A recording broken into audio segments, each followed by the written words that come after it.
Hello and namaste. Welcome to Karya Kaushal Consultancy. Today we will review top business news from various platforms. So let's start with headlines today. Freshworks double down on AI. फ्रेशवर्क में अभी 2024 में new CEO appoint हुए हैं Dennis Woodside and उन्होंने अभी पूरा का पूरा ये जो एआई बेस्ड उनका बिजनेस है उस पर काफ़ी कुछ फोकस किया है, उसको कम्प्लीटली रीस्ट्रक्चर कर रहे हैं. As of now they are working with 2700 customers. उनका एक जो प्रोडक्ट है फ्रेडी को पायलट, उस प्रोडक्ट के लिए 2007 कस्टमर उनके पास है. And second they have one product called AI agent, उसमें उनके पास 1600 कस्टमर्स हैं. एंड उनका टारगेट है कि वो जो मिड मार्केट बिजनेसेस हैं उनके लिए एक pre build automation kind of AI tool provide करने का. ठीक है, नेक्स्ट हम देख लेते हैं. आज हमारे पास कम ही न्यूज़ है और we have only 3 news to discuss today. Next हम देख लेते हैं महावीर फाइनेंस का. महावीर फाइनेंस ने अभी 200 करोड़ रुपीस रेज किए हैं सीरीज सी फंडिंग के थ्रू, जो कि उनको मिला है एलिवेशन कैपिटल से. And the fund will help to expand credit access for small entrepreneur across South India, especially in tier 2 and 5 towns. Okay. Next हम कोरल लाइफ केयर के बारे में बात कर लेते हैं. ये एक नवी मुंबई बेस्ड स्टार्टअप है जो कि एआई बेस्ड डायग्नोसिस प्रोवाइड करेगा, कर रहा है in the sense as of now for the farmers who are into fisheries and shrimp farming. तो अभी वो रफली 3000 फार्मर्स को मंथली सर्विस दे रहे हैं. एंड उनका एम है कि वो 1 लाख फार्मर एनुअली तक लेके जाएं इन चीज़ों को. And in financial terms they have aim to reach roughly 12 crore in revenue by 2025. Okay, तो इन सभी न्यूज़ को हम थोड़ा सा डिटेल में देख लेते हैं. तो फ्रेशवर्क का जो एआई मॉडल है उसको हम देख लेते हैं थोड़ा सा. फ्रेशवर्क ने अभी जो न्यू सीईओ अपॉइंट हुए हैं 2024 में, उनके पास तो उसके थ्रू दे आर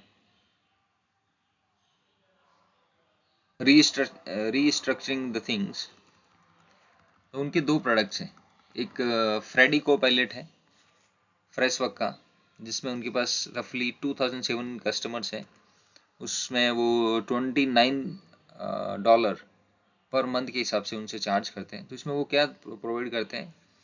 सो ये जो एआई असिस्टेंट है फ्रेशवर्क का फ्रेडी को pilot, that helps customer support and IT teams by automating repetitive tasks, offering suggestions and improving productivity.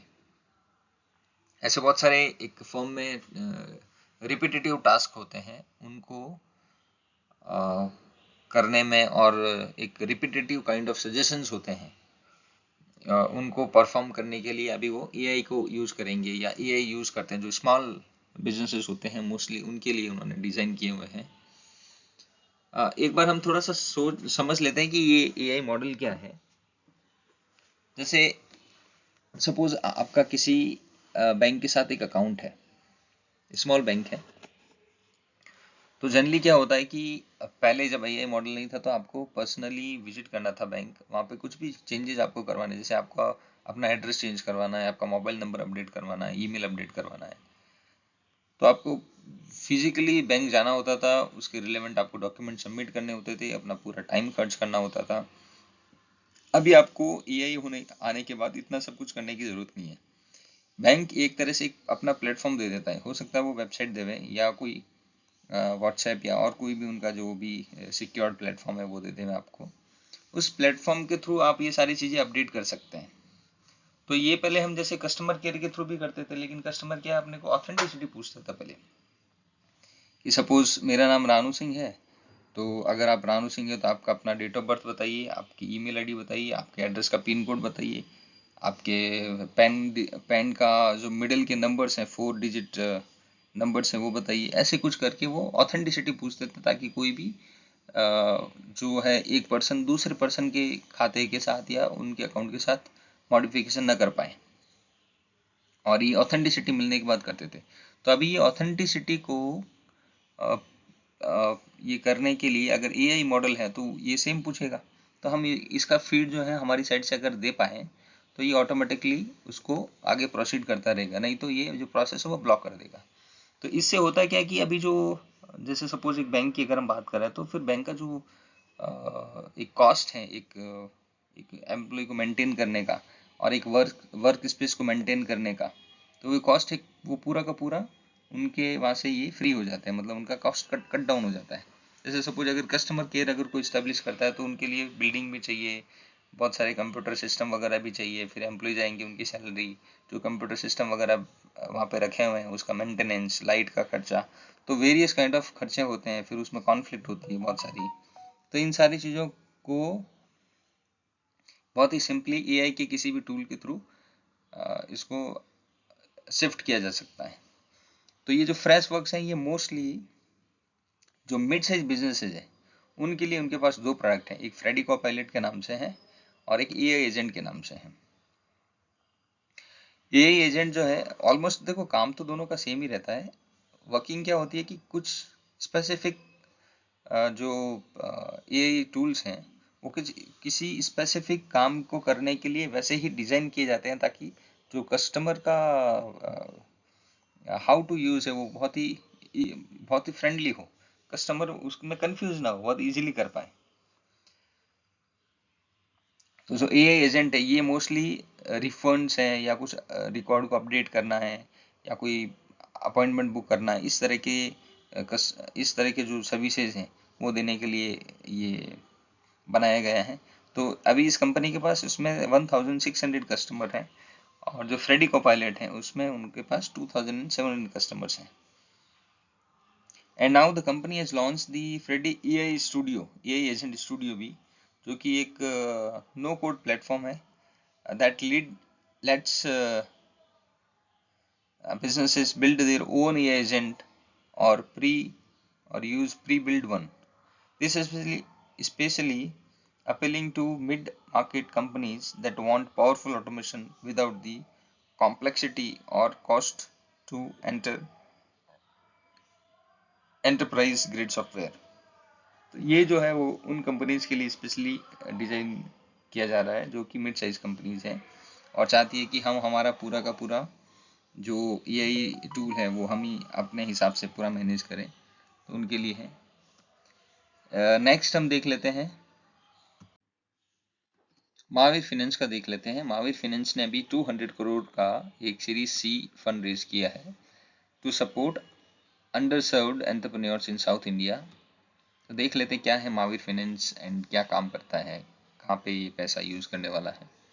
तो Mahavir finance is a Chennai based non banking financial company जिसको हम short form में NBFC बोलते हैं, और इनका जो स्पेशलाइजेशन है वो है used commercial and passenger vehicles को लोन करने में। ठीक है, तो ये वैसे तो 1981 से बिजनेस चला आ रहा है and they are doing good. अभी तक उनके पास जो उन्होंने जो असेट एक्वायर किया वो रफली 1000 करोड़ के असेट्स इनका मैनेज किया उन्होंने। और ये फंडिंग का क्या मायना रहेगा उनके लिए। So the funding is given by elevation capital with the participation from existing investor like Banyan Tree Finance and First Bridge Capitals. So ये जो कैपिटल है वो महावीर फाइनेंस जो है वो अपना और नेटवर्क को स्ट्रॉन्ग करने में यूज करेगा, जो कि उनका मेजर मार्केट है Tamil Nadu, Andhra Pradesh, Telangana, Karnataka and Puducherry. Specially tier 2 and tier 5 के जो टाउन्स हैं उसमें उनका मेजर फोकस है। और अभी इनके जो कस्टमर्स हैं, जो बोरोवर्स हैं, वो रफली 70% है वो या तो फर्स्ट टाइम व्हीकल ओनर है, जो एकदम पहली बार अपने जीवन में गाड़ी खरीद रहे हैं, वो भी यूज्ड वन सेकेंड हैंड, तो उसके लिए जो लोन ले रहे हैं वो उसमें 70% है, या फिर ऐसे लोग जिन्होंने कभी लोन लिया नहीं है और लिया तो कहीं भी अनसिक्योर्ड जगह से लिया, तो वो फर्स्ट टाइम ऐसा कुछ एक्सपीरियंस करेंगे कि सिक्योर्ड लोन होता है तो किस तरीके से लिया जाता है किसी भी स्ट्रक्चर्ड फर्म के थ्रू। तो उनके मैक्सिमम वैसे कस्टमर्स हैं जिनको ये केटर करने वाले हैं। तो उनकी मतलब उनका जो फंड ये करने वाले हैं फंडिंग, उसमें जो उनकी सेफ्टी एंड सिक्योरिटी के लिए वो एक सिस्टम यूज़ करते हैं उसका नाम श्योरिटी है। उसमें उसके थ्रू ही वो लोन अप्रूवल एंड उसका प्रोसेस जो है वो कंप्लीट करते हैं, जिसमें एक गाड़ी के डॉक्यूमेंट्स वगैरह का तो प्रोसीजर रहता ही है। उसके अलावा भी कुछ सिक्योरिटी का और सिक्योरिटी एंड सेफ्टी के लिए और भी कुछ फॉर्मेलिटीज उसमें वो करते हैं। और अभी और महावीर फाइनेंस जो है वो अभी और प्लान कर रहा है कि कुछ एमएसएमई लोन्स वगैरह मिल जाए, या पॉसिबली जो ईवी का फिनेंसिंग का जो फ्यूचर वो देख रहे हैं उसमें वो और एंटर करना चाहते हैं, ताकि ईवी की जो गाड़ियाँ आएंगी, इलेक्ट्रिक जो बैटरी बेस्ड गाड़ी है, उसमें भी वो फिनेंसिंग कर पाए। तो अभी उनके पास रफली 40 डिफरेंट वेंडर्स हैं, 40 डिफरेंट लेंडर्स हैं। उनको एसबीआई से भी लोन मिला हुआ है, एचडीएफसी वगैरह भी से भी लोन मिला हुआ है। इस तरीके से वो बहुत सारे लोगों से फंड लेते हैं एंड फिर अपने कस्टमर्स को एक हाई रेट पे देते हैं। तो एक एनबीएफसी का सिंपली ऐसे ही वर्क रहता है। So this is all about Mahavir finance. Next हम देख लेते हैं एक बार